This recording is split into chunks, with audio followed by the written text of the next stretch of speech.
The morning sun spilled across the city like a quiet confession, and in that light, everything I had hidden for years finally stood exposed. The truth was no longer a shadow I could outrun. It was standing between us, heavy and trembling, as she stared at me with eyes that once trusted without fear. In that moment, love felt fragile, like glass held too tightly, and I realized that the greatest risk I had ever taken was not pretending to be poor, but believing that love could survive the truth when it finally arrived. If you believe in kindness, second chances, and stories that remind us what real love looks like, please like this video, comment your thoughts, share it with someone who needs hope today, and subscribe to the channel Bright Acts. Your support helps stories like this reach hearts that are still healing. My name is Arav Malhotra, and for most of my adult life, I lived in two worlds that never touched. By day, I was a man with worn shoes, modest clothes, and a rented room that smelled faintly of dust and old paper. I worked as a junior clerk in a small logistics office, earning just enough to survive, carefully counting every coin as if scarcity was my permanent companion. But beneath that simple life was another reality I never allowed to surface, a life built on inherited wealth, silent investments, and a family name that carried weight in boardrooms and private clubs. I buried that truth not because I was ashamed of it, but because I feared what it would do to the one thing I wanted most, real love, unfiltered by money or status. I met Meher Qureshi on an ordinary morning that felt insignificant at the time. The city was awake and bustling, the sun already high, vendors calling out, traffic humming like a restless river. She stood at a roadside bookstall, flipping through a worn novel with the kind of focus that made the world disappear around her. There was nothing dramatic about that moment, yet something settled quietly in my chest, a sense that my life had just tilted in a new direction. Meher was calm in a way that felt rare, grounded, with a softness that came from strength rather than fragility. She worked as a kindergarten teacher, lived in a small apartment, and carried joy in simple routines. We spoke about books, about children, about the strange comfort of ordinary days, and from that day on, our lives began to overlap in ways that felt natural and unforced. As our relationship grew, I remained careful, almost painfully so. I paid attention to how she reacted to small inconveniences, to how she treated people who had nothing to offer her, to the way she smiled when we shared street food instead of dining out. Every test I never told her about, she passed without knowing. She never asked for expensive gifts, never compared our life to others, never made me feel small for earning little. In her presence, I felt seen as a person rather than a provider, and that feeling became addictive. I convinced myself that keeping my secret was not deception, but protection, a way to guard the fragile purity of what we were building together. The challenges of our life were real, even if some of them were chosen. We struggled with rent increases, with broken appliances, with days when exhaustion sat between us like an uninvited guest.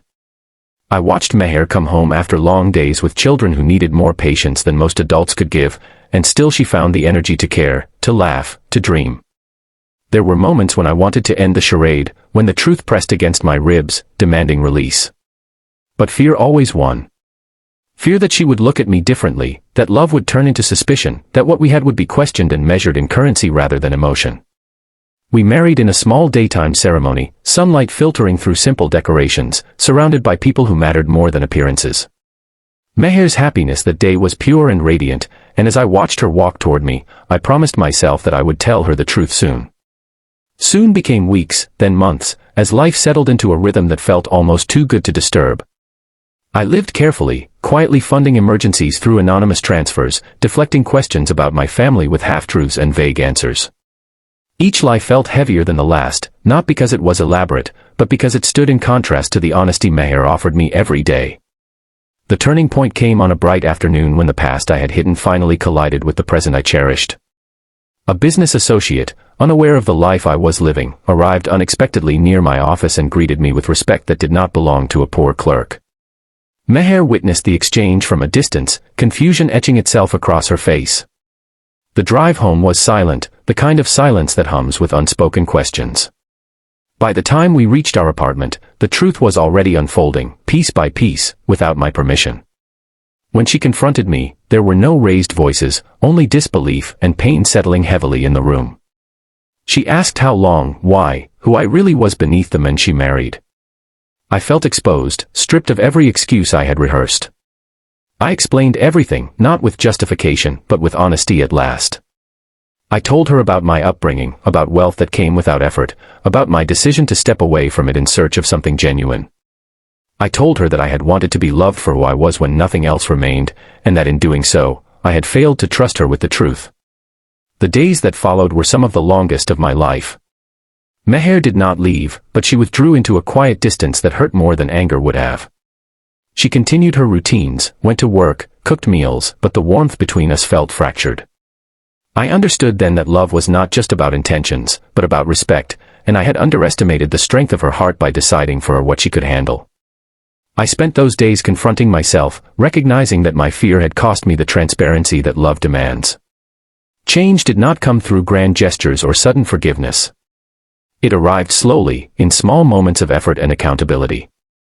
I began bringing her into my world, not by flaunting wealth, but by explaining decisions, by opening records, by answering every question she had without defensiveness.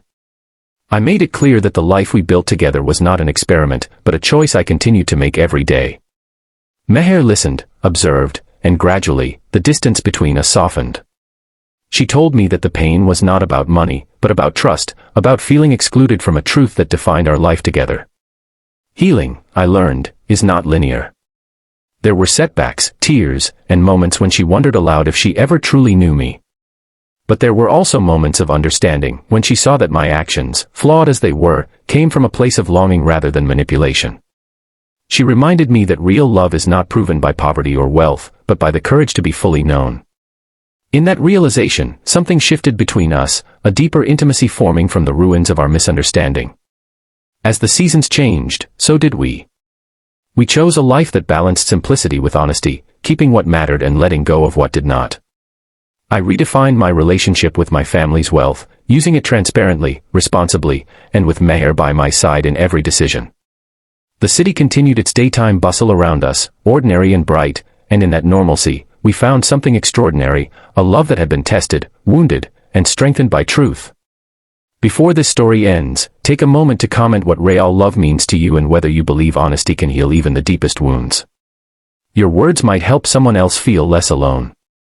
Now, standing in the same morning light where everything once felt like it was falling apart, I see how far we have come. Love did not survive because I was poor or wealthy, but because we chose to face the truth together.